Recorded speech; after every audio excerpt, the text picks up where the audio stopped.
Okay, so now what we're going to do is we're going to take that same dark that we started out on this eye with by defining it, and we're going to define the second eye. So I'm just going to come in there with that dark, redefine the shape,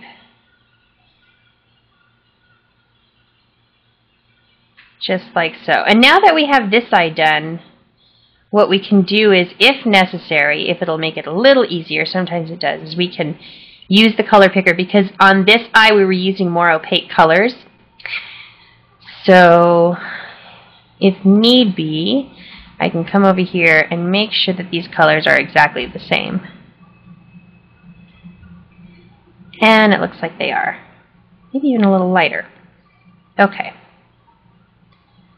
So we'll just redefine that like so.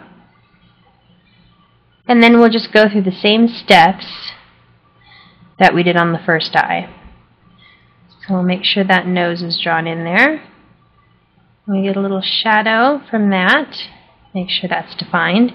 It's okay if that shadow's on the eye, because remember, this eye over here is turning the corner, so it's going to be more in shadow than this eye. Okay, so now we'll start with the white of the eye. And I believe we took one of these grays over here. Let's go with the darker one.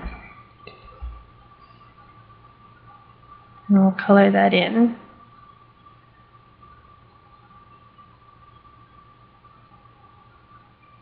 And we'll take a warm color. Now, why are you going with the gray again instead of the white? Because I want this eyeball to look spherical. Okay. If I just lay down a white, there's no place for my highlight to go, because the highlight is already reached with the white. So in order to make this highlight pop, you need to create what's around it in a darker value to make this white stand out. If I darken this area a little more, if I darken the value, this white would pop a lot more. Right now, to me, this looks like a cream. So we're going to see if this can't be a little higher. Okay.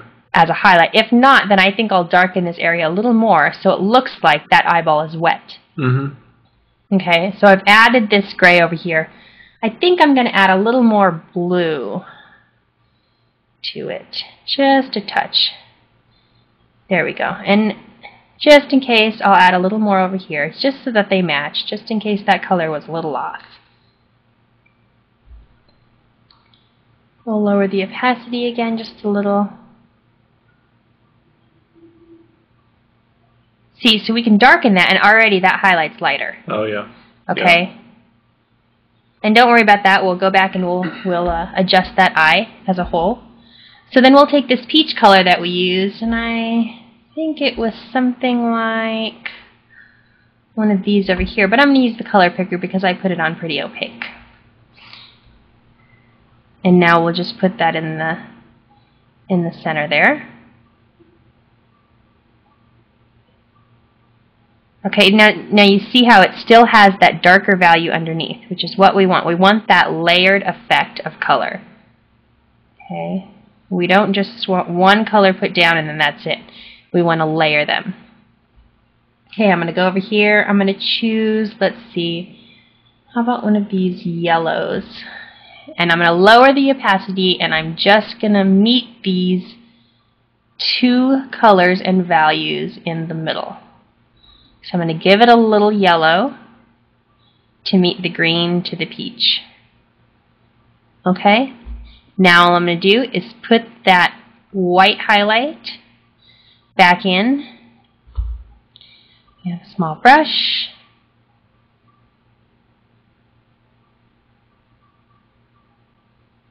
And what we can do is just put that in the highest, or I'm sorry, the closest point of the eye to us.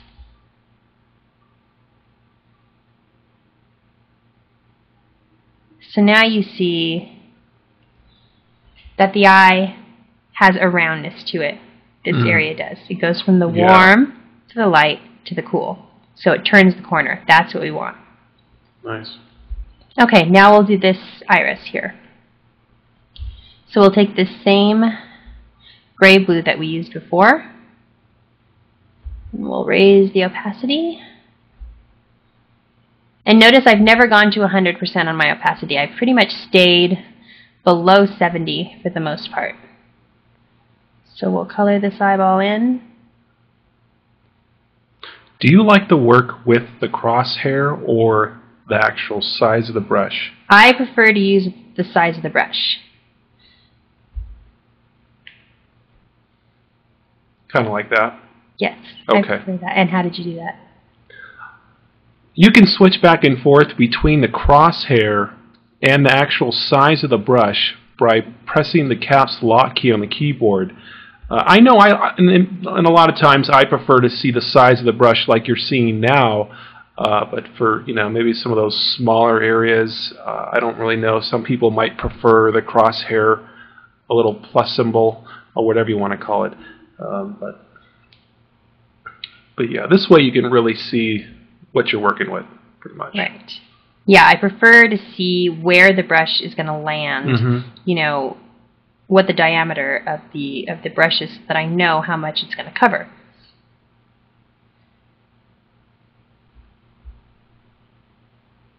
Yeah, it's coming along really nice. Just everything. Thank you. Yeah.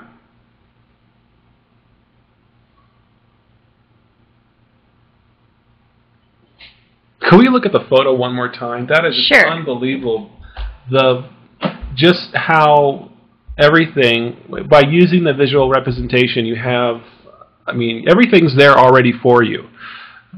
There's not too much guesswork. There's a little color theory, but just by having the representation in front of you, I think if somebody just really, with a little bit of practice, they could do this. I think anybody could do this, Well, and my image right now is fairly stylized compared to the photograph. Mm-hmm. There's film grain in here, and it's just a little more textured. But what we're accomplishing here are the basics of laying in the image and getting it to look like it has some sort of depth. Mm-hmm. It's not just a flat face. It turns the corner. It has the curves. It has the spherical eyeballs. It has a roundness to it. So that's what we're looking for. So now we're going to complete the iris with our light gray colors here. And what brush do we have? Is this the one I used last time? Let's go with the 5. There we go, and we'll just come around. Now it looks a little deformed now, but we can fix that.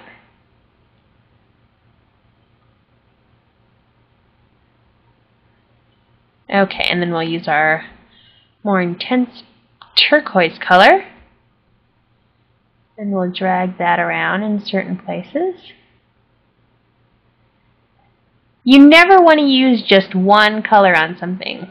Okay, so that's why even if it looks complete, I want to add another color. I want to add something to add to the depth of whatever it is I'm painting. So I want to make sure I continue to add layers of color upon layers of color. Okay. Now what I can do is, I think I'm going to add a darker color. Let's try this. I think that's a black or almost a black. And we'll go in with a slightly larger brush. We'll turn our opacity down just a bit, just in case it's too dark. And we'll add that dark in the center of the eye. Let's see here. So this is just a dark blue then? Or is this actually black? Well, I'm using the swatches here, so I can't exactly tell. Oh, yeah. Because they're so small what color it is exactly, but to me this looks close enough to a black so that I can use it for this purpose. And I'm just gonna, shadow some of this a little bit more. I think I might have done that a little too much, but we can adjust that later. Mm-hmm. Okay, now over here it looks a little more green. Mm-hmm. And that is because this color here is darker than this color. So because this is brighter, this center portion is going to look darker. Because this is not as dark, this is going to look lighter. So it's all relative. Okay? One color next to another color, they affect each other.